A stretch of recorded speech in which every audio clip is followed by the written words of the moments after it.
क्या बात आहे. उमा डोकं दुखतंय का खूप आज?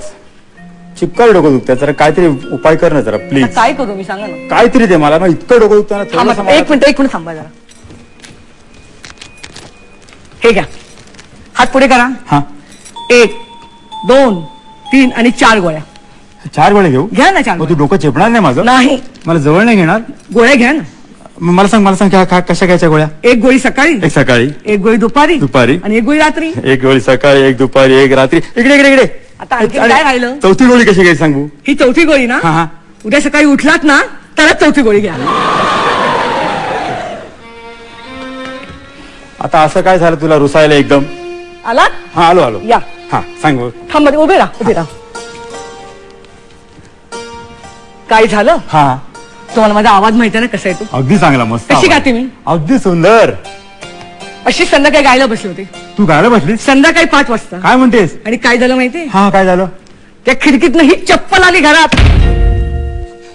तू गात असताना चप्पल आली? मग शेजारी तुमचे काय माझा आवाज लागला होता. एवढं चांगलं तू गातेस आणि हे बरोबर नाही, असं नाही. शेजारी म्हणजे इतकं वाईट केलं खरोखर. मला सांग तू किती वाजता गात होतीस? संध्याकाळी 5 वाजता.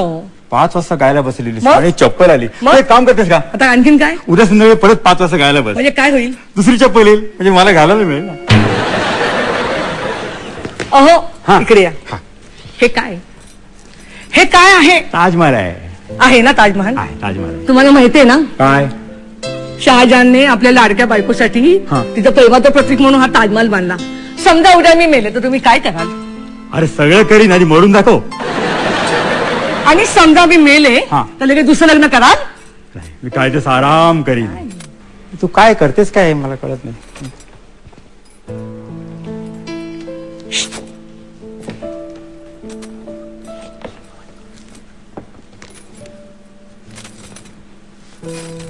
ए काय नक्की काय करतेस काय? ओ कबुतरला दाणे घालते, दिसतंय ना? अच्छा कबूतर दाणे घालते काय? कबूतर कुठे आहेत ग? ओ दाणे तरी कुठे आहेत? बसा खाली, बसा लवकर खाली बसा. पटकन खाली बसा. आज नक्की काय? आवाज करायचा नाही, गप्पा बसायला. वाव काय दिसतंय सुंदर. नक्की काय? थांबा लोक थांबा. आवाज करू नका. तू सकाळी उठा, नक्की काय काय? अरे मला आता सांग नक्की काय आहे काय? अहो आज बैल पोळा आहे. क्या बात आहे. जोरदार टाळी त्यांच्या परफॉर्मन्स साठी. जोरदार टाळी. आता विचारूया काय कसं काय एकंदर. खरं तर निर्णय देणं खूप कठीण आहे, पण मला असं वाटतं की आपल्या सगळ्यांचे श्रद्धेय गदिमा शब्दप्रभू, त्यामुळे त्यांचे चिरंजीव आणि त्यांच्या सुनबाई आलेत तर त्या स्पर्धेच्या वर आहेत. आम्ही नाही वाटत की आम्ही त्यांना नंबर द्यावा किंवा असं काही करावं. आम्ही त्यांना स्पर्धक मानतच नाही. आम्ही त्यांना मान्यवर म्हणूनच त्यांना मानतोय. आणि उरलं तुझं माझं आणि हमतुम या दोघांच्यात नंबर लावायचा तरी कसा? कारण त्यांनी जे काही डान्स परफॉर्म केला अप्रतिम. आणि यांनी दोघांनी आम्ही नाटक बिटक करत नाही, ऍक्टिंग जमत नाही म्हणता एवढ्या उंचीवर विनोद नेऊन ठेवला की काय विचारूच नका. त्यामुळे तुझं माझं आणि हमतुम दोघांना पहिला नंबर. आणि मी तुम्हाला म्हणतात तसं लवबर्ड्स तुम्ही मला म्हणतो. क्या बात आहे. गदिमांनी तुम्हाला कधीतरी असं काहीतरी सांगितलं आणि त्यातून तुम्हाला एक नवा मार्ग मिळाला, अशी काही आठवण आहे का? सांगतो ना. कॉलेजमध्ये असताना एका परीक्षेत मला अपयश आलं होतं आणि खूप खचून गेलो. म्हणजे नॉर्मल कोणीही मुलगा खचून जातो तसा मी. तेही मला एकदा खूप बोलले त्या विषयावरनं, कारण ते शिक्षणाच्या बाबतीत खूप हळवे होते. आणि मग त्यामुळे मी अबोल झालो. म्हणजे जवळजवळ मला असं वाटतं जास्त दिवस मी अजिबात बोलत नव्हतो. हे त्यांना कुठेतरी कळलं की हा मुलगा हर्ट झालाय. आणि मग एक दिवशी ते मला म्हणले, अरे चल आज माझ्याबरोबर प्रीमियरला चल पिक्चरच्या. ते कधीही आम्हा मुलांना प्रीमियरला वगैरे घेऊन जात नसत, त्यामुळे मला खूप आश्चर्य वाटलं. पण त्यांच्याबरोबर मी गेलो आणि ते पिक्चर पाहिल्यानंतर माझ्या लक्षात आलं की ह्या पिक्चरच्या प्रीमियरला ते मला आवर्जून का घेऊन गेले.